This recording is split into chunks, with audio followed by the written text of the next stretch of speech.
everyone, welcome back to another episode of Editing 24/7. In this video, we will be learning how to hide a post on Picsart. To hide a post on Picsart is super easy. First of all, open up your Picsart application and sign into your account. After you are signed into your account, tap on the human icon at the bottom right-hand corner from the home page. Now you will be able to see all of your posts that you've created from Picsart on the page. Go ahead and select the post that you want to hide from your Picsart profile and then click on the three dots at the top right-hand corner. In the pop-up, click on Hide from Profile and you will be able to hide your post that you've selected from your profile on Picsart.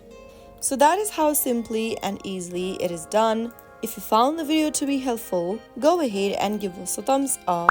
Don't forget to subscribe to our channel by hitting the subscribe button. Press on the bell icon so that you'll never miss another upcoming upload from us. I will be back again in the next video. Thanks for watching.